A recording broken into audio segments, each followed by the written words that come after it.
Hello, ધોરણ 11ના શ્રીજી અને અક્ષર સ્કૂલના વિદ્યાર્થી મિત્રો, આપણે ત્રીજું ચેપ્ટર શરૂ કરી દીધું છે, જેમાં એક લેક્ચર આપણે લીધેલું, જેની અંદર આવર્ત સારણી, આવર્ત કોષ્ટકનો ઐતિહાસિક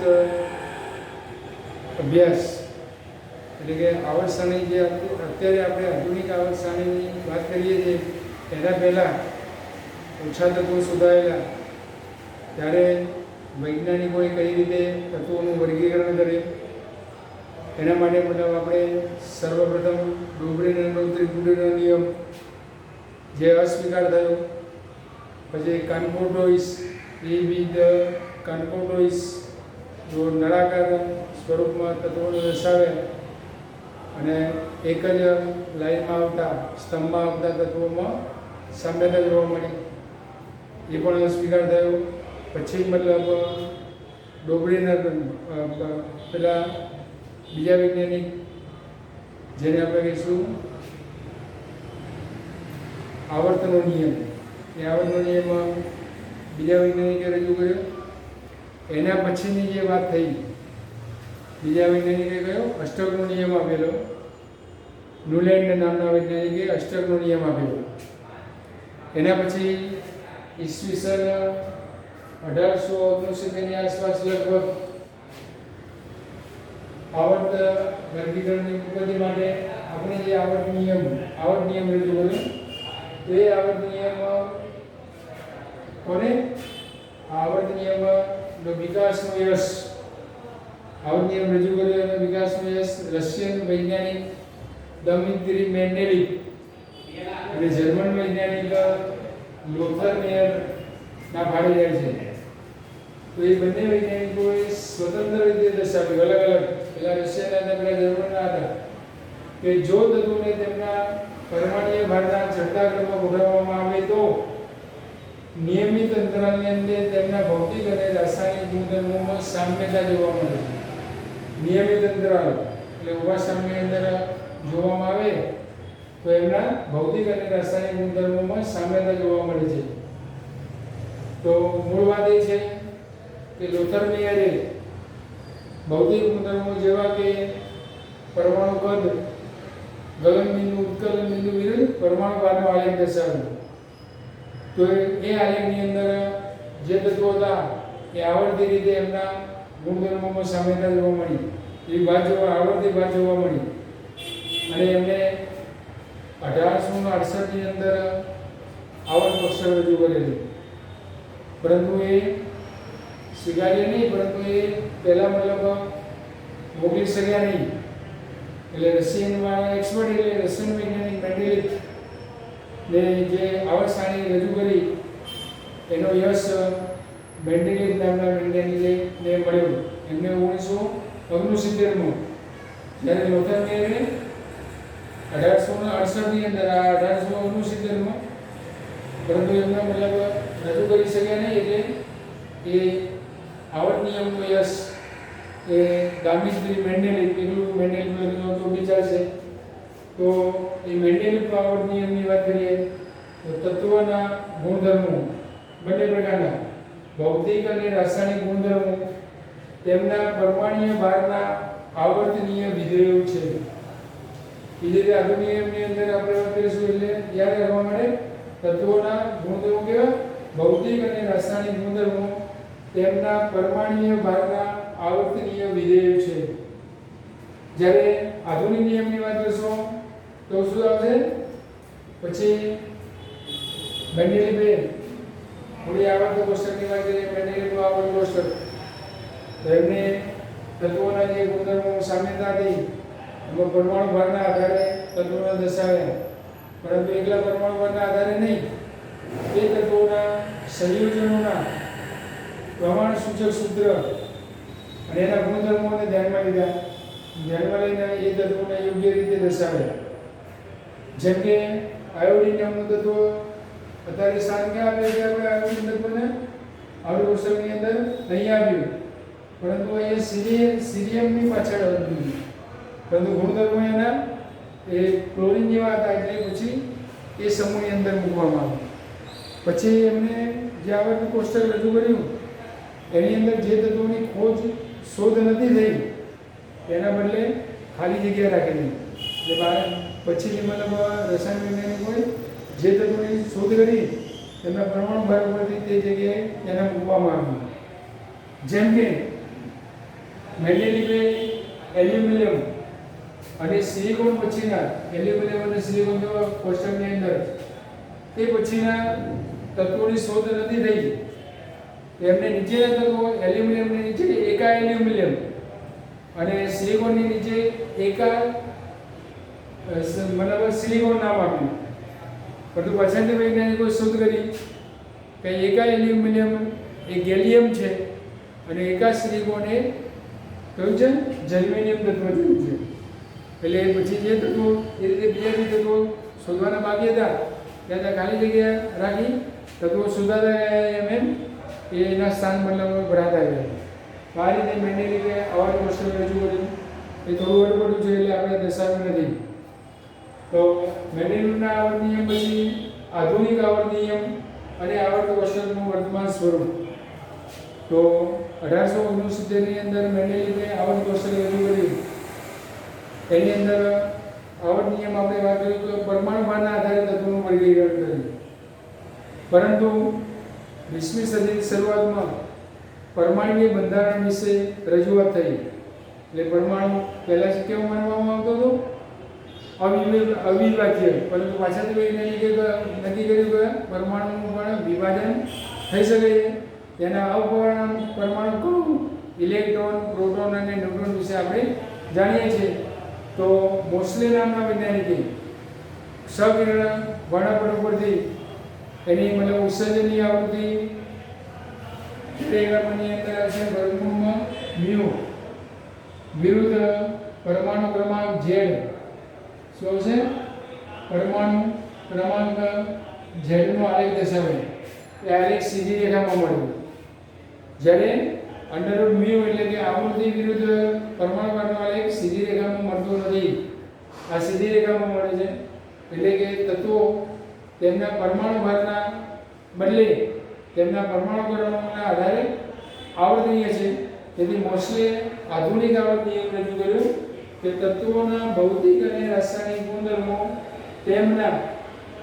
તેમના પરમાણુય ભારના બદલે પરમાણુય ક્રમાંકના આવર્તનીય વિધેયો છે. બંને નિયમો સેમ છે.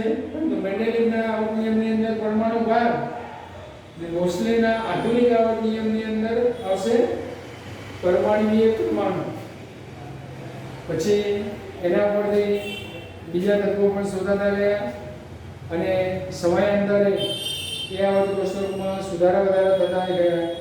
અને આજે મતલબ જે આવર્ત કોષ્ટકનું વિસ્તૃત સ્વરૂપ તરીકે ઓળખાતું આધુનિક સ્વરૂપ જે બાજુની અંદર દર્શાવે છે એના વિશે આપણે ચર્ચા કરીશું. તો એ આધુનિક આવર્ત કોષ્ટકની અંદર આડી હરોળને મેન્ડેલિવે શ્રેણી નામ આપેલું. એને આપણે શું કહીશું? આવર્ત કહેવામાં આવે છે. આડી હરોળની કોષ્ટકની અંદર તમે જોશો તો આડી હરોળને આવર્ત કહેવામાં આવે છે. અને એ આવર્તમાં તત્વનો મહત્તમ મુખ્ય ક્વોન્ટમ દર્શાવે છે. જે તમે બીજા ચેપ્ટરની અંદર ભણી ચૂક્યા. મુખ્ય ક્વોન્ટમ, કોણીય સમય ક્વોન્ટમ, ચુંબકીય ક્વોન્ટમ, સ્પિન ક્વોન્ટમ. એની અંદર પહેલો જે ક્વોન્ટમ છે એ મુખ્ય ક્વોન્ટમ n નું મૂલ્ય દર્શાવે છે. જેમ કે પહેલા આવર્તની અંદર બે તત્વો હાઇડ્રોજન અને હિલિયમ છે. તો હાઇડ્રોજનનો પરમાણુ ક્રમાંક 1 અને ઇલેક્ટ્રોન રચના શું છે? 1s1. અને આની આવશે મતલબ શું છે? હિલિયમની મતલબ ઇલેક્ટ્રોન રચના આવશે 1s2. આની 1s1 અહીં હાઇડ્રોજનની સમજવા માટે.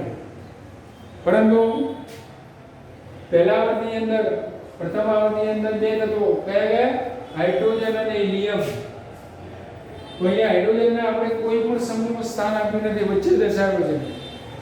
એનું કારણ હિલિયમની ઇલેક્ટ્રોન રચના, બાહ્યતમ ઇલેક્ટ્રોન રચના પહેલા સમૂહના તત્વો જેવી છે.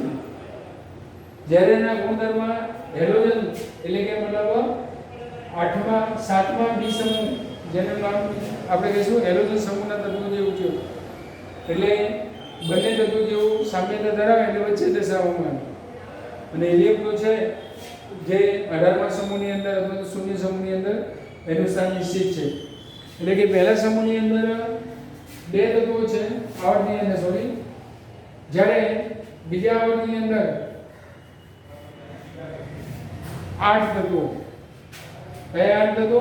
આ બે તત્વો અને આ 6 તત્વો. એટલે 8 તત્વો. ત્રીજા આવર્તની અંદર પણ 8 તત્વો. વચ્ચે કેમ છે 8 તત્વો? જ્યારે પાંચમા આવર્તની અંદર તત્વોની સંખ્યા છે 18 અને છઠ્ઠા અને સાતમા આવર્તની અંદર એની સંખ્યા છે 32 અને 32. આમ તો સાતમા આવર્ત અપૂર્ણ આવર્ત છે, પરંતુ એને પણ છઠ્ઠા આવર્તની જેમ 32 તત્વો છે. છઠ્ઠા અને સાતમા આવર્તની અંદર એ કેટલા તત્વો? 10, 2, 12 અને 6, 18. બાકીના 32 એટલે 14 તત્વો ક્યાં? તો એ આવર્ત કોષ્ટકની નીચેની હરોળની અંદર બે હરોળની અંદર અધૂરા તત્વો છઠ્ઠા આવર્તના અને અધૂરા તત્વો સાતમા આવર્તના 14 તત્વો છે. 14 ખાના જો એની અંદર પહેલું તત્વ છે સીરિયમ. કયું છે? સીરિયમ, જેનો પરમાણુ ક્રમાંક છે 58. તો 59મો પરમાણુ ક્રમાંક કઈ આવશે તત્વ? અને જે મતલબ વચ્ચે જે તત્વ આવશે એ આપણે 58 થી લઈશું સીરિયમ. પહેલું તત્વ યાદ રાખવાનું. 58 થી ગણતરી કરશો તો 71 નંબરનું તત્વ છે જે આવશે લ્યુટેશિયમ, જેને આપણે કહીશું અહીંયા તત્વ જે આવશે લેન્થેનમ હશે એટલે લેન્થેનોઇડ શ્રેણીના તત્વો. અને આની અંદર મતલબ થોરિયમ 90 થી માંડીને લોરેન્શિયમ 103 સુધીના તત્વો સાતમા આવર્તની અંદર આવે. એટલે એ તત્વોને મતલબ આપણે કહીશું એક્ટિનોઇડ શ્રેણીના તત્વો. તો એ એક્ટિનાઇડ તત્વો આવશે એટલે મતલબ એ દર્શાવ્યું છે. એ રીતે દરેક આવર્તની પહેલા આવર્તની અંદર યાદ રાખવાનું બે તત્વો, બીજા ત્રીજા આવર્તની અંદર 8 તત્વો,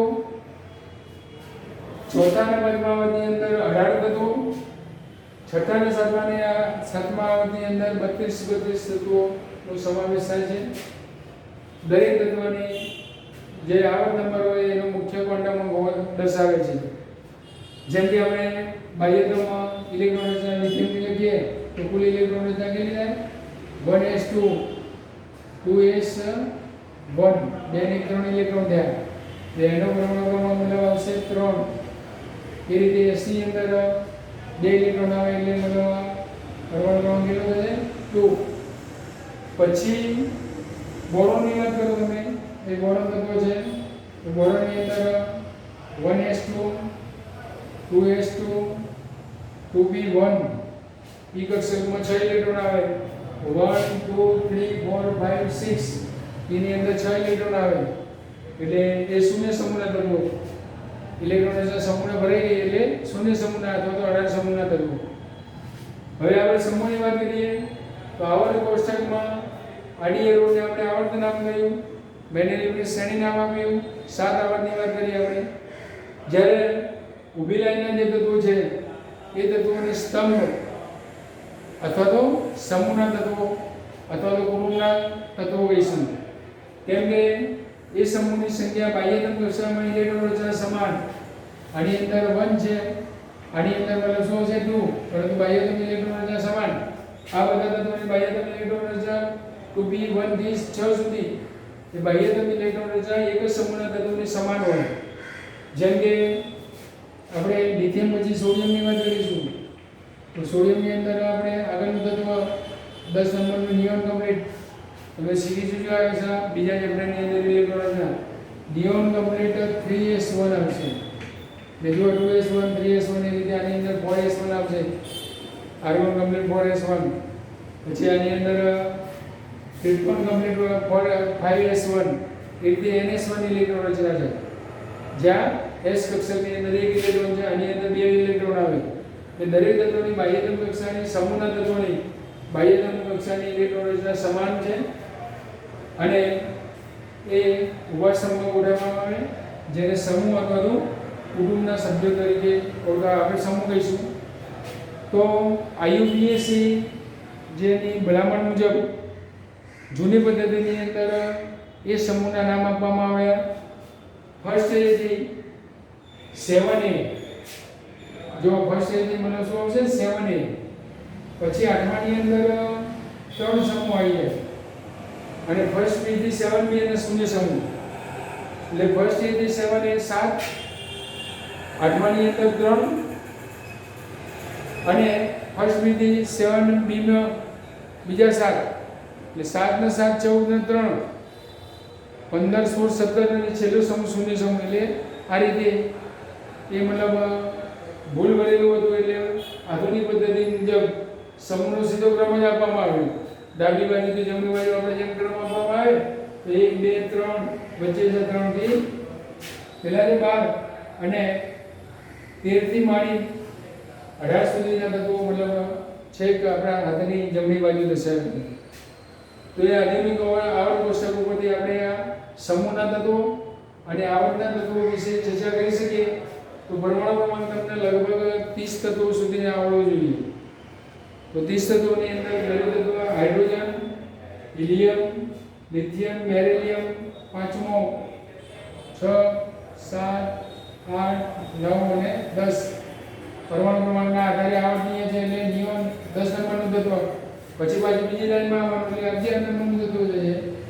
11 12 13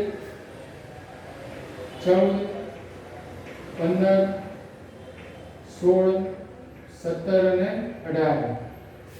અત્યારે તમે 11મા ધોરણમાં છો તો 20 તત્વો સુધી યાદ રાખશો તો વાંધો નહીં. 19 અને 20 આ બધા તત્વો વિશે મતલબ આપણે ચર્ચા કરવાનું અલગ ચેપ્ટર આવશે. ડી વિભાગના તત્વો, આ તત્વો એસ વિભાગના છે, આ તત્વો બી વિભાગના, આ તત્વો એફ વિભાગના, જેની આપણે ચર્ચા કરવાના છીએ. તો એસ વિભાગના તત્વોના પ્રતિનિધિ તત્વો, આ બી પ્રતિનિધિ તત્વો. ડી વિભાગના તત્વોને મતલબ આપણે કહીશું સંક્રાંતિ તત્વો. જ્યારે એફ વિભાગના તત્વોની અંદર આપણે કહીશું આંતર સંક્રાંતિ તત્વો.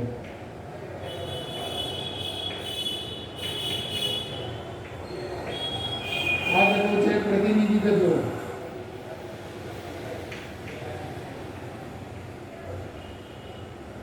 અને આ બી પ્રતિનિધિ તત્વો છે.